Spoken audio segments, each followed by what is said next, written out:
అలానే మిసెస్ రావు అమెరికాలో ఉన్నటువంటి విదేశస్తులకి ప్రత్యేకించి అక్కడ నివసిస్తున్నటువంటి వాళ్ళకి ఒక రకంగా చెప్పాలంటే ట్రంప్ మరొక షాక్ ఇచ్చారు. ఏంటంటే రాబోయేటువంటి రోజుల్లో అమెరికా ఎలాంటి రక్షణ న్యాయపరంగా ఇవ్వదు అనేటువంటి విషయాన్ని తేల్చేశారు. అక్కడ ఉన్నటువంటి కోర్టులు కూడా చెప్పేసాయి. ట్రంప్ యాక్చువల్గా విదేశాల నుంచి వచ్చి అక్కడ చదువుకుంటున్నటువంటి వాళ్ళని లేదా అక్కడ నివసిస్తున్నటువంటి వాళ్ళని అక్కడ ఉద్యోగాలు చేస్తున్నటువంటి వాళ్ళని వీళ్ళన్నంత వరకు బయటికి పంపించేటువంటి కార్యక్రమం చేస్తున్నారు. ఇల్లీగల్ ఇమ్మిగ్రెంట్స్ అనేటువంటి పేరుతోటి ఆయన కొన్ని లక్షల మందిని ఆ దేశం నుంచి పంపించేదానికి ప్రయత్నం చేస్తూ ఉన్నారు. ఇది అందరికీ తెలిసింది. ఆయన అమెరికా అధ్యక్షుడిగా పదవీ ప్రమాణ స్వీకారం చేసిన రోజు నుంచి ఆయన చేసిన పని ఏంటంటే వీళ్ళనంత వరకు ఇల్లీగల్ ఇమ్మిగ్రెంట్స్ ని ఆ దేశం నుంచి పంపించేటువంటి కార్యక్రమానికి శ్రీకారం చుట్టారు. దాంట్లో భాగంగా అమెరికా యుద్ధ విమానాల్లో కూడా కాళ్ళు చేతులు కట్టేసి ఆయా దేశాలకు పంపించినటువంటి సందర్భాలు మనం చూసాం. భారతీయులను కూడా చాలా మందిని పంపించేశారు.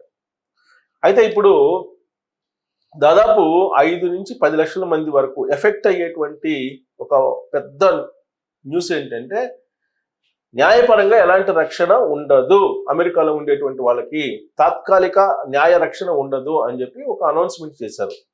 దీని కారణంగా ఏంటి ప్రభావం ఎవరి మీద ఉంటుంది అని అంటే జనరల్గా మనకు ఉండేటువంటి కేసుల్లో నేరపరంగా భారతదేశంలో నమోదవుతున్నటువంటి కేసుల్లో ఎక్కువగా ఎన్ఆర్ఐలువి పెళ్లి సంబంధాలు విడాకులకు వెళ్ళటం లేదా గృహహింసక కేసులు ఇవే ఉన్నాయి ఎక్కువగా ఎన్ఆర్ఐల మీద. ఎన్ఆర్ఐల మీద ఉన్నటువంటి కేసులు ఏవైనా ఉన్నాయంటే ఎన్ఆర్ఐలు ఫేస్ చేస్తున్నట్టు గృహహింస కేసులు. ఇక నుంచి ఎట్టి పరిస్థితుల్లో గృహహింస కేసు నమోదైతే అమెరికా నుంచి ఇండియాకి రావాల్సిందే. అక్కడి నుంచి ఏదో తాత్కాలిక న్యాయ రక్షణ పొందుదాము ఇలాంటివన్నీ చెల్లదు. ప్రస్తుతం అమెరికా ప్రభుత్వం తీసుకున్నటువంటి నిర్ణయం, అమెరికా కోర్టుల్లో కూడా ఆ కోర్టులు తీసుకున్నటువంటి నిర్ణయం మేరకు తాత్కాలిక న్యాయ రక్షణ అనేది ఉండదు విదేశస్తులకి, విదేశాల నుంచి వచ్చి అమెరికాలో ఉంటున్నటువంటి వాళ్ళకి అని చెప్పారు. అన్ని రకాలుగా న్యాయపరం. ఇప్పుడు రాజకీయ శరణార్థులు వాళ్ళకి రక్షణ ఉండదు. అలాగే వివిధ కేసుల్ని ఫేస్ చేస్తూ అమెరికాలో ఉన్నాం కాబట్టి అమెరికా చట్టాలు మాకు వర్తిస్తాయి కాబట్టి తాత్కాలిక న్యాయ రక్షణ పొందేటువంటి వాళ్ళు చాలా మంది ఉన్నారు అక్కడ. సో ఇక నుంచి తాత్కాలిక న్యాయ రక్షణ అనేది అమెరికాలో పొందడానికి లేదు. అమెరికాలో ఉండేటువంటి వాళ్ళు భారతదేశంలో కేసు నమోదైతే ఖచ్చితంగా వాళ్ళు భారతదేశానికి రావాల్సిందే. భారతదేశానికి వచ్చి ఆ కేసును ఫేస్ చేయాల్సిందే. ఆ కేసును ఫేస్ చేసి మాత్రమే ఆ తర్వాత అమెరికా వెళ్ళాలి. అమెరికా తాత్కాలిక రక్షణ ఇస్తుంది కాబట్టి అక్కడ చట్టాలు వర్తింపజేస్తారు కాబట్టి అది ఇక్కడ రావాల్సిన అవసరం లేదు అని చెప్పడానికి ఇక్కడ లేదు. ఇప్పటి వరకు జరుగుతుంది ఏంటంటే గ్రీన్ కార్డ్ హోల్డర్స్కి అమెరికా రక్షణ కల్పిస్తుంది. అలాగే అమెరికాలో ఉండేటువంటి వాళ్ళకి తాత్కాలిక న్యాయ రక్షణ కూడా కల్పిస్తుంది. ఇక నుంచి అది చల్లదని చెప్పి అమెరికా కోర్టులే చెప్తున్నాయి. అమెరికా ప్రభుత్వం ఎలాగూ ట్రంప్ ముందు నుంచే చెప్తూ ఉన్నారు. ఇలాంటి పరిస్థితుల్లో ఇది ఒక బాంబు లాంటి వార్త. దీనికంటే ముందు 2 రోజుల ముందు అమెరికాలో ఉండేటువంటి విద్యార్థులు వాళ్ళ మీద బాంబు లాంటి వార్త పేర్చారు. ఏంటంటే ఓపీటీ మీద ఉండేటువంటి విద్యార్థులు ఎవరైనా సరే 90 రోజుల లోపల ఉద్యోగం సంపాదించుకోవాలి, ఒకవేళ సంపాదించుకోలేకపోతే కనుక వాళ్ళు దేశం విడిచిపెట్టి వెళ్ళిపోవాలి అనేటువంటిది ఒక నిబంధన తీసుకొచ్చారు. ఈ కారణంగా దాదాపుగా 15 నుంచి 20 లక్షల మంది మీద ఈ ఎఫెక్ట్ పడే అవకాశం ఉందని చెప్పి అంటున్నారు. ఎందుకంటే ప్రతి ఏడాది 3 నుంచి 4 లక్షల మంది అమెరికాకి వెళ్తున్నారు భారతదేశం నుంచి. ఈ ఏడాది తగ్గారు. మరి వీళ్ళందరూ కూడా అక్కడ చదువుకొని ఓపీటీల మీద ఉండి పనిచేస్తూ ఉన్నారు. 90 రోజుల లోపల మీరు ఉద్యోగం సంపాదించుకొని ఆ ఉద్యోగానికి సంబంధించినటువంటి వివరాలను అందజేయాలి, లేదంటే మీరు దేశం విడిచిపెట్టి వెళ్ళాలి అని చెప్పి ఒక నిబంధన అమెరికా ప్రభుత్వం పెట్టింది. ఆ నిబంధన ఇప్పుడు అక్కడ ఉన్నటువంటి విదేశీ విద్యార్థుల మీద ఒక పెద్ద బాంబు లాంటిది. ఇక ఇప్పుడు న్యాయ రక్షణ కూడా ఉండదు, తాత్కాలిక న్యాయ రక్షణ ఉండదు అని చెప్పి ఎప్పుడైతే అనౌన్స్ చేస్తుందో ఆ దేశంలో ఉండేటువంటి అనేక మంది శరణార్థులు ఎవరైతే ఉన్నారో ఆ శరణార్థులు దేశం విడిచిపెట్టి స్వదేశాలకు వెళ్లాల్సి వస్తుంది. ఈ నిర్ణయం దాదాపుగా 50 లక్షల మంది మీద పడేటువంటి అవకాశం ఉందని చెప్పి అంచనా వేస్తున్నారు. అంటే రోజుకొక నిర్ణయం ట్రంప్ తీసుకుంటున్నారు. తొలి రోజు నుంచి కూడా ఆయన తీసుకుంటున్నటువంటి నిర్ణయాలు ప్రపంచ దేశాల్లో ఉండేటువంటి అనేక మందిని కలవరపరుస్తూ ఉన్నాయి. వ్యాపారస్తులను కలవరపరుస్తున్నాయి, వాణిజ్యవేత్తలను కలవరపరుస్తున్నాయి, పారిశ్రామికవేత్తలను కలవరపరుస్తున్నాయి, స్టూడెంట్స్ని కలవరపరుస్తున్నాయి, గ్రీన్ కార్డు హోల్డర్స్ని కూడా కలవరపరుస్తున్నాయి, H1B వీసాల వాళ్ళని, అలాగే ఇతర వీసాలతోటి వెళ్ళినటువంటి వాళ్ళని కలవరపరుస్తున్నటువంటి అంశాలు. ఇదంతా ఎందుకు చేస్తున్నాడు ట్రంప్ అంటే అమెరికా యొక్క ఆర్థిక పరిస్థితి బాగలేదు, అమెరికా ఎందుకు సహాయం చేయాలి ఇతర దేశాలకి అనేటువంటి ఉద్దేశంతో ఇతర దేశాలకి అందించేటువంటి సహాయాన్ని కూడా ట్రంప్ ఆపివేశారు. ఆ దేశంలో ఉండేటువంటి యూనివర్సిటీలకి లేదా విద్యారంగానికి అందిస్తున్నటువంటి సహాయాన్ని కూడా ఆపివేసి ఆయా రాష్ట్రాల్లో ఉండేటువంటి ఫెడరల్ గవర్నమెంట్లే వాటన్నిటిని మానిటరింగ్ చేసుకోవాలి.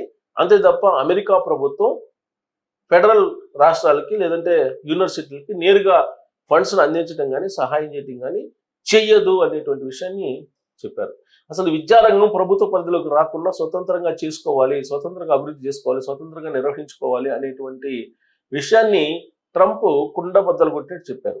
దీంతో చాలా యూనివర్సిటీలు ఆర్థిక భారంతో ఇప్పుడు ఉన్నాయి.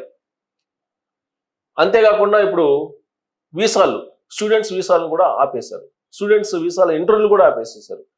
ఆయా స్టూడెంట్స్ ఎవరైతే అమెరికాకి వెళ్ళాలనుకుంటున్నారో వాళ్ళ యొక్క సోషల్ మీడియాలో ఉండేటువంటి అకౌంట్స్ని అన్నింటినీ కూడా పరిశీలించిన తర్వాత వాళ్ళ యొక్క భావజాలం ఏంటి, వాళ్ళ ఆలోచనలు ఏంటి అనేది ఆర్టిఫిషియల్ ఇంటెలిజెన్స్ ద్వారా అధ్యయనం చేసిన తర్వాత అప్పుడు మాత్రమే ఇంటర్వ్యూలకు అలౌ చేస్తాము, వీసా ఇంటర్వ్యూలకి అనేటువంటి నిర్ణయాన్ని అమెరికా ప్రభుత్వం తీసుకుంది.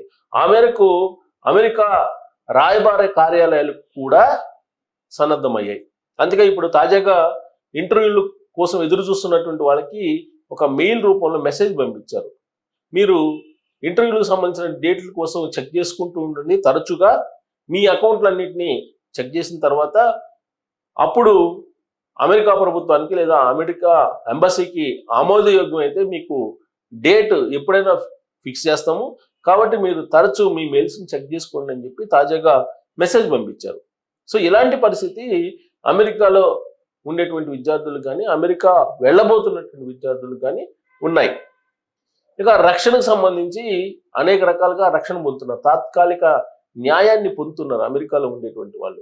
రకరకాల H1B వీసా వాళ్ళు కానీ లేదా గ్రీన్ కార్డు హోల్డర్స్ కానీ వీళ్ళందరూ కూడా. అసలు ట్రంప్ ఏం చెప్తున్నారు, గ్రీన్ కార్డు ఉన్నంత మాత్రాన మీరు అమెరికా పౌరులు కాదు, శాశ్వత పౌరులు కాదు అనేటువంటి విషయాన్ని ఆయన చెప్తున్నారు. అంటే రాబోయేటువంటి రోజుల్లో వాళ్ళకు కూడా న్యాయ రక్షణ అనేది ఉండకపోవచ్చు, కానీ ప్రస్తుతానికైతే ఎవరైతే శరణార్థులుగా వచ్చారో వాళ్ళకైతే న్యాయ రక్షణ ఉండదని చెప్పారు. అలాగే ఈ కేసులను ఎదుర్కొంటున్నట్టు చాలామంది ఏంటంటే ఇక్కడ కేసులు బుగ్గంగానే భారతదేశంలో అమెరికానో లేదంటే లండనో లేదంటే ఇతర దేశాలకు వెళ్తూ ఉంటారు, అక్కడ వాళ్ళు రక్షణ ఇస్తూ ఉంటారు, భారతదేశానికి రమ్మన్నా కానీ రారు. ఉదాహరణకి మనం ప్రభాకర్ రావు గారిని తీసుకోవచ్చు. తెలంగాణలో ఫోన్ ట్యాపింగ్ కేసులో ఆయన ఉన్నారు, ఫోన్ ట్యాపింగ్ కేసులో ఆయన ఆరోపణలు ఎదుర్కొంటున్నారు, ఆయన అమెరికా వెళ్ళిపోయారు. రాజకీయ శరణార్థిగా గ్రీన్ కార్డుని పొందాలనే ప్రయత్నం కూడా చేశారు, కానీ అది సక్సెస్ కాలేదు. ఇప్పుడు ఆయన రాబోతూ ఉన్నారు. బట్ ఆయనకి న్యాయ రక్షణ ఎవరు కల్పిస్తారు, తాత్కాలిక న్యాయ రక్షణ అంటే అక్కడ అమెరికా ప్రభుత్వం కల్పిస్తుంది ఎప్పుడు గ్రీన్ కార్డు కనుక లభించినట్టయితే. కానీ ఇప్పుడు గ్రీన్ కార్డు లభించలేదు, కాబట్టి ఇప్పుడు తాత్కాలిక న్యాయ రక్షణ కూడా ఇవ్వరు. సహజంగా విజిట్ చేసే వాళ్ళకు కూడా అక్కడ తాత్కాలిక న్యాయ రక్షణ ఇస్తారు, కానీ ఇప్పుడు ఇక నుంచి తాత్కాలిక న్యాయ రక్షణ ఎవరికి ఉండదు విదేశస్తులకి అనేటువంటి విషయాన్ని చాలా క్లియర్గా చెప్పారు. దీంతో ఇప్పుడు ఎవరైతే ఈ విడాకులకు సంబంధించినటువంటి కేసులు ఫేస్ చేస్తున్నారు, లేదంటే రకరకాలుగా గృహహింస కేసులు 498A ఇలాంటి కేసులు ఫేస్ చేస్తున్నారు, వాళ్ళు అమెరికాలో ఉండి సమాధానం చెప్తామంటే కుదరదు. వాళ్ళు ఖచ్చితంగా అమెరికా నుంచి ఇండియా రావాల్సిందే, ఇండియాలో ఉండే కోర్టులకు హాజరు కావాల్సిందే, ఆ కేసు మొత్తం ఫైనల్ అయిపోయేదాకా ఇక్కడే ఉండాల్సిందే, అప్పుడు అమెరికా వెళ్ళాల్సిందే. అప్పటి వరకు మీకు అమెరికాలో ఉంటూ అమెరికా ఏదో న్యాయ రక్షణ చేస్తుంది అనేటువంటి భావం ఏదైతే ఉందో దాన్ని వదిలిపెట్టాలి. సో కాబట్టి కేసులు ఉండేటువంటి వాళ్ళందరూ కూడా ఇండియా రావాల్సిందే అనేటువంటిది ఇప్పుడు ట్రంప్ తీసుకున్న నిర్ణయం కారణంగా అందరూ చర్చించుకుంటున్నటువంటి పరిస్థితి. మరి ఈ నిర్ణయం ఎంతమంది ఎన్ఆర్ఐల మీద ప్రభావం పడేటువంటి అవకాశం ఉంది అనేది మీరు తెలియజేయచ్చు.